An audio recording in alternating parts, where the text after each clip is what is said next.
Assalomu alaykum. Inson uchun platformasi Mehrli qo'llar fondi bizga juda katta yordam berdi. Ularga murojaat qilishimizning asosiy sababi farzandim jigar sirrozi bilan og'riganligi. Juda katta summa yig'ilishi kerak edi. Qisqa muddat ichida 400 million pul yig'ib farzandimni hayotga qaytarishga juda katta imkoniyat yaratib berishdi. 14 mingdan ortiq O'zbekiston aholisi qo'llab-quvvatladi. Ularning hammasidan minnatdormiz. Bizga yordam qilganlarni Alloh hammasidan rozi bo'lsin. Xonadonlari doim tinch, xotirjam bo'lsin. Farzandlari kasal bo'lmasin. Shu bolnitsada yordam bergan vrachlarga ham alohida minnatdorchilik bildirib o'tamiz. Alloh rozi bo'lsin har bittasidan. Bizni qo'llab-quvvatlaganlarning hammasiga minnatdorchilik aytamiz.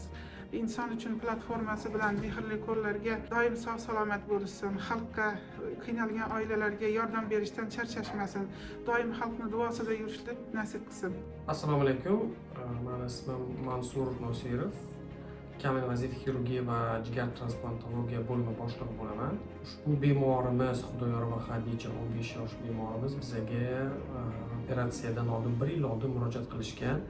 Genetika bo'limiga genetik kasalligi tashxis qo'yilgan. Genetiklar bilan markazimizda hamkorlikda ishlaganda bolani holatini stabillashtirib, jigar ko'chirib o'tishga planlashtirganmiz, rejalashtirganmiz. Bemorimizda donor topilgan, bemorga to'g'ri keladigan donor topilganda va operatsiyaga rejali ravishda markazimizga gospitalizatsiya qilganmiz. Bizlarda muammo bo'lgan sarf xarajatini qoplashga bu masalada bizga Inson uchun platformasi va Mehrli qo'llar fondi jamg'armasi yordam berishgan.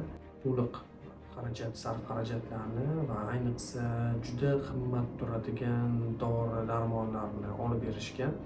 Bemorimiz kelganda juda og'ir holatda kelgan, chunki nafaqat jigar, balki butun organizmi kasal bunaqa bemorlarni, lekin bunaqa bemorlarni hayotini saqlab qolish imkoni bor.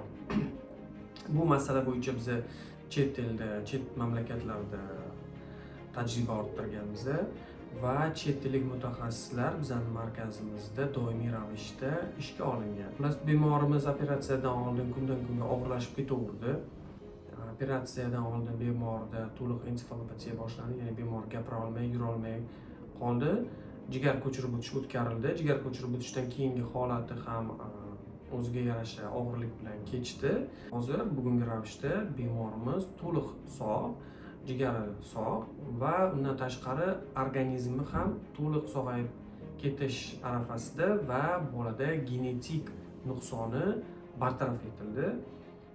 Umid qilamizki, yaqin orada boshqa bolalarga qarab bola o'sadi va jamiyatga to'liq moslashadi.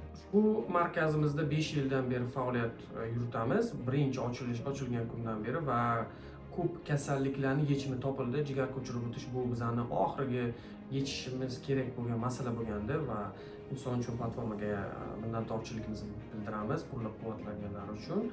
Va ta'kidlab o'tamizki, har bir bemorda hozirgi kunda O'zbekiston sharoitida hattoki jigar ko'chirib o'tishni ham amalga oshirsa bo'ladi va bu bolalarni barchasini hayotini, nafaqat hayotini saqlab qolish, balki to'liq jamiyat a'zosiga aylantirish imkoniyati bor.